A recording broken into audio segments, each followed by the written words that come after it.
बिस्मिल्लाहिर्रहमानिर्रहीम। आज का हमारा लेक्चर डिकंस्ट्रक्शन लिटरेरी थ्योरी के ऊपर है।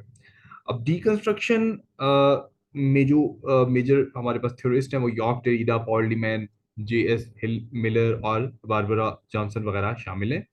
तो अब आपके सामने मैं ये बताना चाहूंगा कि कुछ इंपॉर्टेंट टर्म्स हैं जिनको हमने पिछले लेक्चर में पोस्ट स्ट्रक्चरलिज्म के लेक्चर में डिस्कस किया, इनमें भी कुछ को डिस्कस करेंगे। लेकिन I have suggestion for anybody who is watching my this lecture. I recommend to watch the previous lecture on post structuralism before watching this one, क्योंकि बहुत सारे कंसेप्ट वहां से भी क्लियर होंगे और उसके बाद यहाँ से भी क्लियर होंगे। तो इंतजार करते हैं इस थ्योरी के बारे में। तो डिकंस्ट्रक्शन का पहली दफा जो इस्तेमाल है वो ग्रामेटोलॉजी में अपनी किताब में यॉर्क डेरिडा ने कहा, लेकिन इसकी हमें एक पुरानी जो हिस्ट्री मिलती है वो मार्टिन हेडेगर की तरफ से मिलती है, जिन्होंने इसको डिस्ट्रक्शन के नाम से इस्तेमाल किया। ये डिस्ट्रक्शन वो वाली नहीं है जो कि तबाही के लिए इस्तेमाल होती है। ठीक हो गया। तो बेसिकली इसका मकसद ये था कि किसी भी तरह के लिटरेरी टेक्स्ट या लीगल लैंग्वेज या किसी भी तरीके से मेटाफिजिक्स को या हिस्ट्री को स्टडी करने के लिए या इंटरप्रेट करने के लिए इस्तेमाल किया जाए। याद रहे, जब इसको इस्तेमाल किया गया, यूज किया गया, तो एक मेथड के तौर पर नहीं किया गया कि it was a kind of method. तो ये एक मेथड नहीं था, लेकिन जो कि अब इख्तियार कर गया, तो एक ये मेथड या एक प्रैक्टिस बन चुकी है। आजकल के दौर में बहुत सारी फेमिनिस्ट जो राइटर्स हैं, मार्क्सिस्ट राइटर्स हैं, वो इस डिकंस्ट्रक्शन के आइडिया को लेकर जो है वो बिग स्ट्रक्चर्स, मेटा नरेटिव और उनको चैलेंज करते हैं, उनको नरेट करते हैं। तो ये तो हमारी हो गई इसमें बेसिक बात। अब आगे चलते हैं। तो डिकंस्ट्रक्शन मैंने आपको पहले बताया कि एक चूंकि पोस्ट स्ट्रक्चरलिस्ट थ्योरी है और 1960 के बाद ये पॉपुलर हुई। इसका सेंट्रल क्वेश्चन ये है कि मेटा नैरेटिव, वो जो एजम्पशंस पॉपुलर है, उनको कैसे चैलेंज किया जाए। क्या वो सच है? नहीं है? अगर सच है तो क्यों सच है? और whether there can be any certainty at all in the area of knowledge, अगर है तो क्यों है, अगर हालांकि मीनिंग तो फिक्स ही नहीं है। इसके अलावा डिकंस्ट्रक्शन हमें ये मदद देती है कि हम क्वेश्चन कर सकें। It help us to revise everything we have been told from the centuries, good और bad के बारे में, अच्छे बुरे के बारे में, गरीब और अमीर के बारे में। So all of these ideas that are uh, uh, being told to us because they are widely held belief, they need to be challenged. फिर उसके बाद हम चलते हैं कि meaning is always uncertain, meaning fix नहीं है। क्यों नहीं फिक्स? मजीद एग्जांपल्स में देखेंगे। डेविडा कहता है कि deconstruction is not a method and cannot be transformed into one. There is nothing outside the text. बहुत दफा इस बात का इस्तेमाल किया जाता है और अक्सर इस बात को यूं ही समझ लिया जाता है, लेकिन डेरिडा का मतलब ये नहीं था। उसका मतलब ये था कि there is no outside text. मतलब किताब अगर आपके पास मौजूद है तो किताब के अंदर कोई इजाफी इनसेट यानी एडेंडम, कोई एक्स्ट्रा नहीं आया हुआ। जो किताब आपके पास मौजूद है वही आपके लिए काफी है। आपको उसकी बायोग्राफी, हिस्ट्री, कल्चर, सोसाइटी, सब चीजों को मिलकर समझना है और उसको मल्टीपल अंडरस्टैंडिंग उसकी करनी है।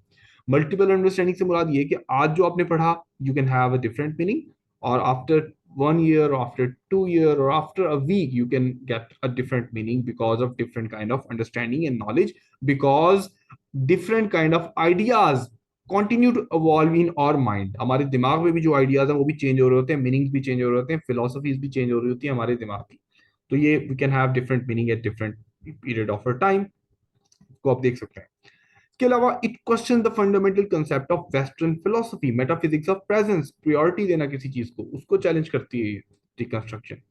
एसेंस ऑफ डिकंस्ट्रक्शन क्या है? What is said and what is left unsaid. क्या चीज बताया और क्या चीज नहीं बताई, क्या चीज रह गई है, उसको देखा जा सकता है। लेकिन डिकंस्ट्रक्शन का मतलब ये नहीं है कि आप किसी फाइनल या अल्टीमेट ट्रुथ पर पहुंच जाओगे और वो जाकर आप उसको जो है वो देखने लग जाओगे। इसका मतलब ये नहीं है हरगिज। Deconstruction theory seeks to deconstruct the constructed reality and expose the instability of language and presented by linguistic expression। कैसे? अब हम मिसाल के तौर पे देखते हैं। मिसाल के तौर पर अगर किसी जगह पर अगर आपने कोई साइन देखा और वहां पर एक फूल बना हुआ था और आपने वो फूल देखा और आपके जहन में फौरन से आया ROSC, रोज, सिग्निफायर। ठीक हो गया? या उसको बोलकर कह लें, रोज कह लें, आप उसको जो आपके पास सिग्निफायर है, और फौरन से आपके दिमाग की जो मेंटल इमेज है जो सिग्निफाइड है, फौरन से आपको रोज के बारे में बता देगी। लेकिन तसव्वुर करें मुख्तलिफ लोगों के बारे में इस रोज का क्या कंसेप्ट होगा। रोज की मुख्तलिफ टाइप्स हैं, कोई पिंक पेटल का, कोई रेड पेटल वगैरह वगैरह। तो मुख्तलिफ लोगों के मुख्तलिफ नजरिए हो सकते हैं रोज के मुतलिक। तो ये भी जरा समझ लीजिए। और एक और मिसाल लीजिए, एक शख्स एक दरख्त के सामने खड़ा है, और उस दरख्त उसके सामने एक दरख्त है, और आपको एक इबारत बताई जाती है, और उस इबारत को देखने के बाद आपके जहन में क्या आता है? मिसाल के तौर पर सिग्निफायर ये है कि द ट्री इज बिग, इसका मतलब ये है दरख्त बड़ा है। इसका मतलब आप यूं निकालेंगे कि there is only one tree, के दरख्त बड़ा है अगर, तो वहां पे सिर्फ एक ही दरख्त मौजूद है और यहाँ पर एक शख्स खड़ा है। लेकिन इसके क्या मतलब, मल्टीपल मतलब निकल सकते हैं। मसलन क्या सिर्फ ये दरख्त बड़ा है, या बाकी दरख्त छोटे हैं, या बाकी दरख्त छोटे हैं? क्या ये शख्स अपने कंपैरिजन के साथ कह रहा है, या किसी और दरख्तों के साथ कंपैरिजन के साथ कह रहा है? क्या और दरख्तों को भी मिलाया गया है, या सिर्फ अपने ही सिंगल ट्री को देखकर? तो मतलब मल्टीपल मीनिंग निकल रहे हैं एक चीज की मतलब बात से। You can have different kind of meanings. और फिर जैसे ही आपके दिमाग में ट्री का जिक्र आता है, तो आप खुद हिसाब लगा लें कि ट्री एक दरख्त की बात की जा रही है या कितने दरख्तों की बात की जा रही है। तो ये जेन में लगती है। तो स्ट्रक्चरलिस्ट दर हकीकत में जो बात कर रहे हैं सिग्निफाइड की, कि जो आपके पास सिग्निफाइड है, जो आप समझते हो, वो दर हकीकत में एक फाइनल कंसेप्ट नहीं है, बल्कि वो आपको एक चेन ऑफ सिग्निफाइड की, आपको चेन ऑफ सिग्निफायर्स की मुतलिक बताता है। चेन ऑफ सिग्निफायर्स मल्टीपल तरह के जो आपकी कंसेप्ट हैं, आइडियाज, उनके मुतलिक। हम एक दरख्त के बारे में जानते हैं, लेकिन बहुत सारे लोगों को दरख्त को लेकर कई कई मेंटल इमेजेस आती हैं। तो हर बंदा अपनी अपने एक्सपीरियंसेस के ऊपर डिपेंड करके समझ रहा होता है। तो समझ लीजिए, किसी भी चीज का मीनिंग हम फाइनल कर नहीं सकते। हर शख्स का अपने अपने मुताबिक जो है वो मीनिंग है।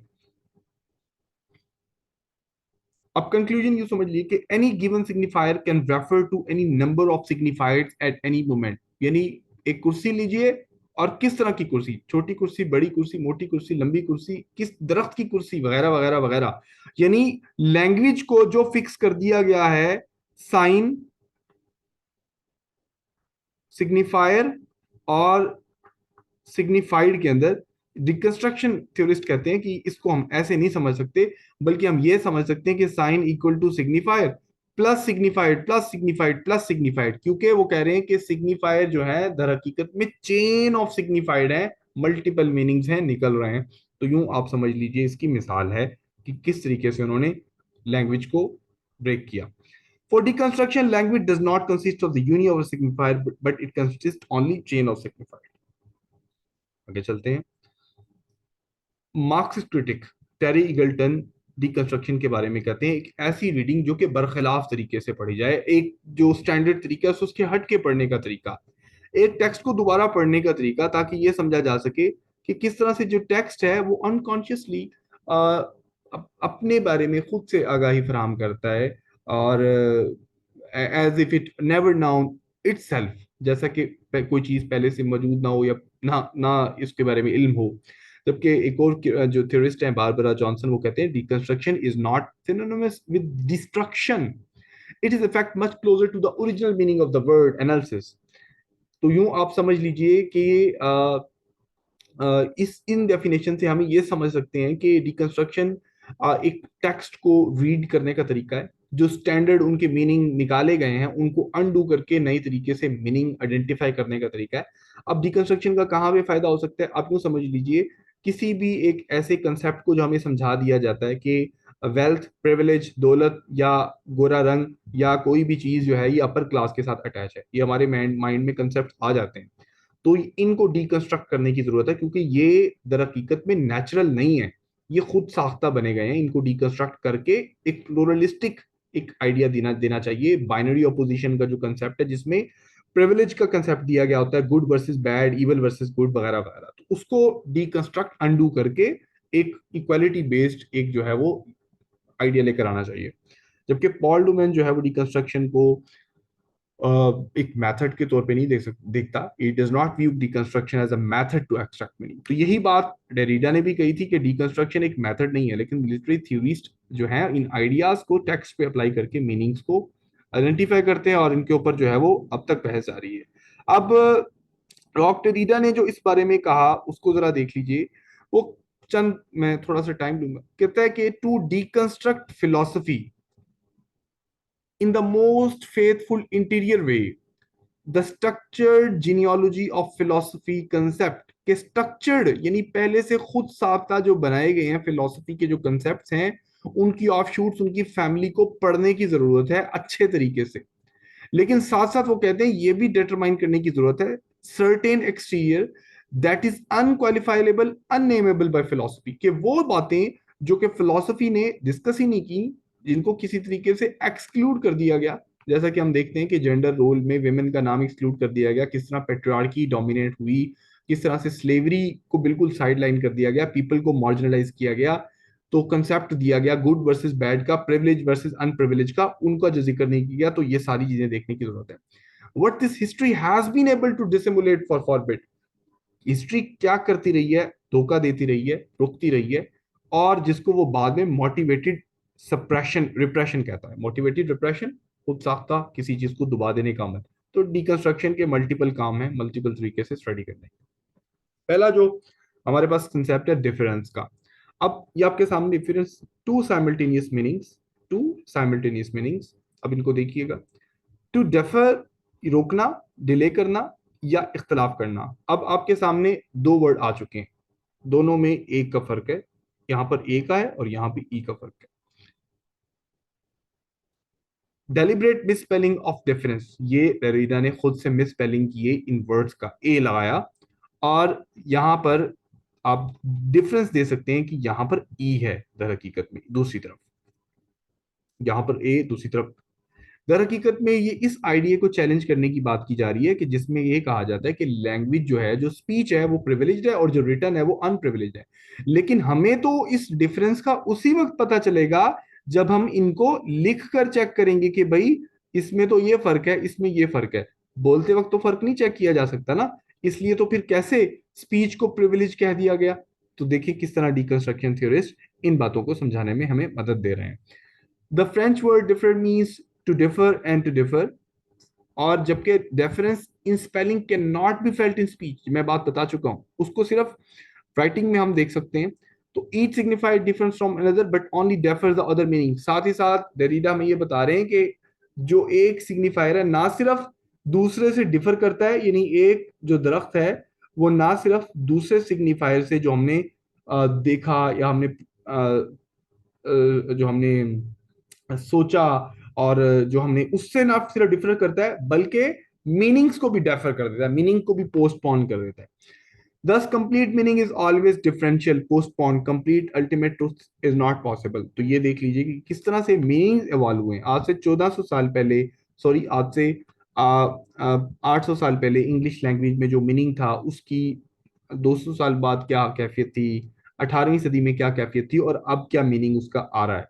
तो यूं हम समझ सकते हैं कि किस तरह से लैंग्वेज की मीनिंग वगैरह चेंज होते हैं। Free play, change of meaning, words मुसलसल चेंज हो रहे हैं, meaning are not stable, change of meaning. या आप डिक्शनरी में आप किसी भी वर्ड को देख लें कि 1400 में क्या मीनिंग था, 1600 में, 1800 में, और 20वीं सदी में, और अब क्या इसका मीनिंग है। तो आप समझ सकते हैं कि हमारे पास क्या बचता है, free play of words. So all kind of signification meaning making जो है will fall prey to free play.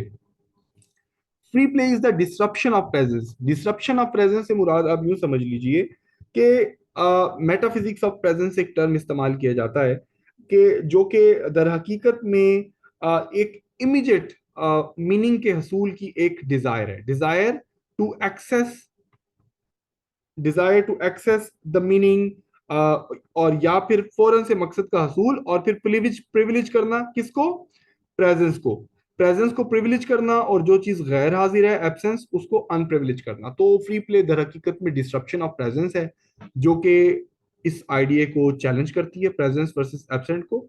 और ये एक इंटरप्ले है एब्सेंस वर्सेस प्रेजेंस के दरमियान का। यानी इसका मतलब ये है कि जो बाइनरी ऑपोजिशन के दरमियान किसी चीज को प्रिविलेज अनप्रिविलेज कहा गया है, वो हकीकत में डिकंस्ट्रक्ट किया जाना चाहिए, उसको तोड़ना चाहिए, उसको फ्री प्ले के तौर पर देखना चाहिए, मल्टीपल मीनिंग्स जिसके निकल सकते हों, और जो किसी भी प्रिविलेज चीज को या सुपीरियर चीज को जो है वो नॉर्मलाइज तरीके से समझने में हमें मदद दे। लोगोसेंट्रिज्म, लोगोसेंट्रिज्म एक वेस्टर्नाइज्ड एक कंसेप्ट है, जिसका मतलब है logos, the word in the centre, definitely spoken word. एक ऐसा बिलीफ है कि अल्टीमेट रियलिटी जो है, सेंटर ऑफ द ट्रुथ है, वो हमारे तमाम नॉलेज, थॉट और एक्शंस की बेसिस है। डेरिडा इसको पसंद नहीं करता लोगोसेंट्रिज्म को। वो कहता है कि ये basically it is a metaphysics of presence. Metaphysics of presence को सिंपली वो समझ लीजिए the desire to seek the ultimate truth, ठीक है, जो कि एक ट्रांसेंडेंटल, सिग्निफाइड या यूनिवर्सल एक नॉलेज जो है उसके हसूल के लिए कह सकते हैं कि ऐसा इल्म है। इसको मैं पोस्ट स्ट्रक्चरलिज्म जो थ्योरी है उसमें मैं एक्सप्लेन भी कर चुका हूँ। तो डेरिडा इसको पसंद नहीं करता और रिजेक्ट करता है हर तरह के रिलेशनशिप को जो वर्ड और उसके मीनिंग के साथ है।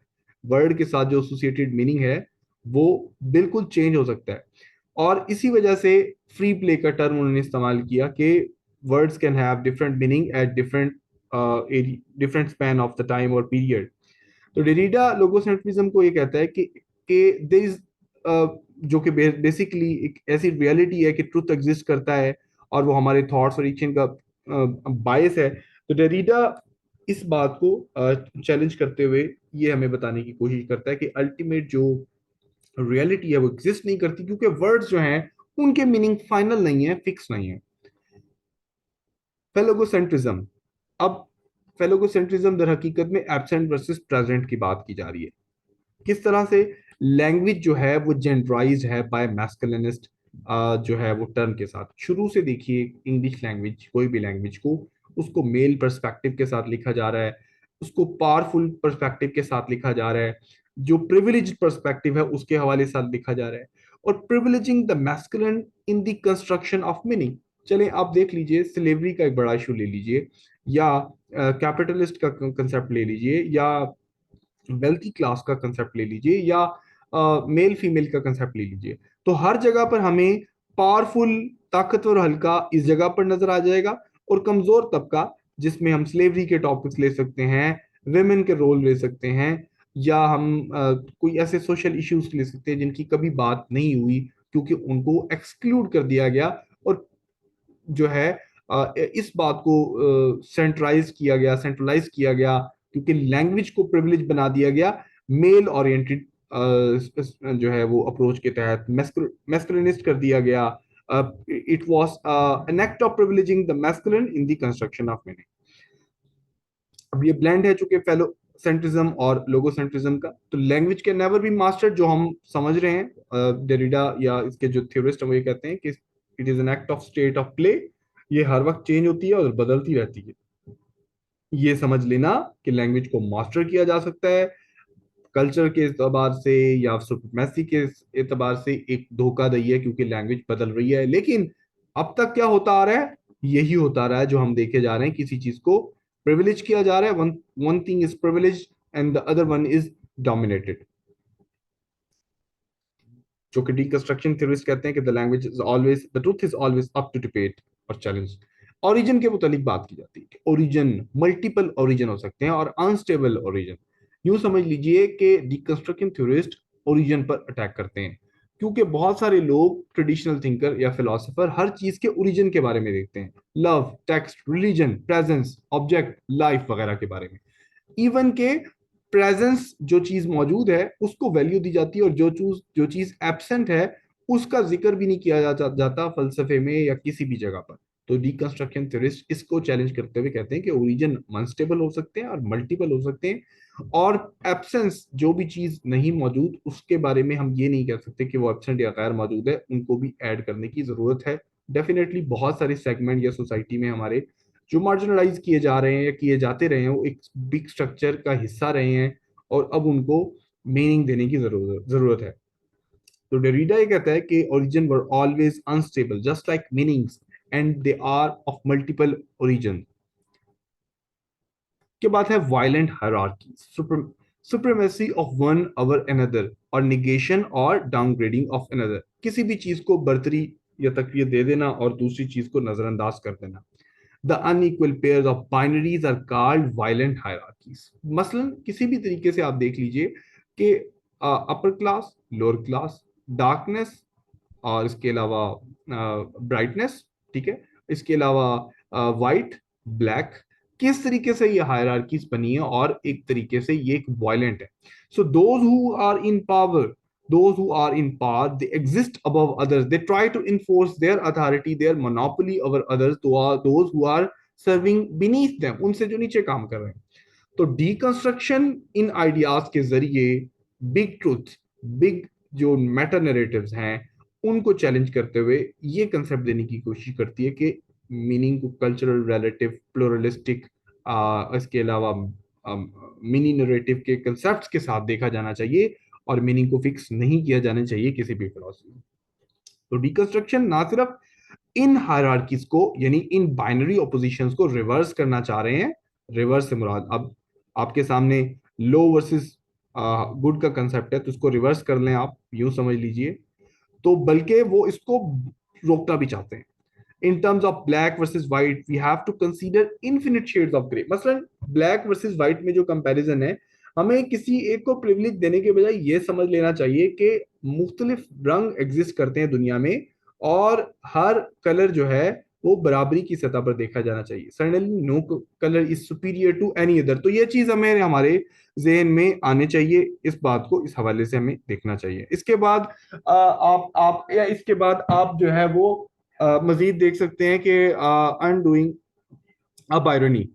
अनडूइंग अ बाइनरी से मुराद आप यूं समझ लीजिए कि अनडिसाइडेबिलिटी जो है वो किसी भी चीज की कोई मीनिंग फिक्स नहीं हो सकता। जब हम अनडू करते हैं बाइनरी में, और हम किसी भी ये देखते हैं कि one can not decide meaning in one final and definite reading, हमें मल्टीपल मीनिंग करने की जरूरत है, हमें मुख्तलिफ तरीकों से उनको समझने की जो है वो जरूरत है। तो अनडिसाइडेबिलिटी इन चीजों को जो है वो फोकस करती है। इसके अलावा one can not decide meaning in one final and definite reading. After one act of deconstruction, we simply cannot decide where nature ends and culture begins. जब आप हायरार्की को तोड़ देंगे, बाइनरी को चेंज करेंगे, रिवर्स करेंगे, तो तब आपको समझ आ जाएगी कि कोई चीज किसी का भी ट्रुथ नहीं है, किसी भी चीज को हम रियलिटी पे या प्रिविलेज नहीं दे सकते, किसी भी चीज को सुप्रीमेसी नहीं दे सकते, अथॉरिटी नहीं दे सकते। तो फिर हमारा ये जो कंसेप्ट है कि what is present, what is absent, what is real, what is fantasy, हमारी ये बात पहुंच जाएगी। तो डेफिनेटली प्रिविलेज देने का तो कंसेप्ट ही, ये ख्याल ही खत्म हो जाएगा। इसके अलावा आपके सामने एक एंटीथेटिकल कुछ स्टेटमेंट्स लिखी हुई आ रही हैं कि deconstruction is dead, long live deconstruction, life is in death and death in life, speech is in writing and writing in speech.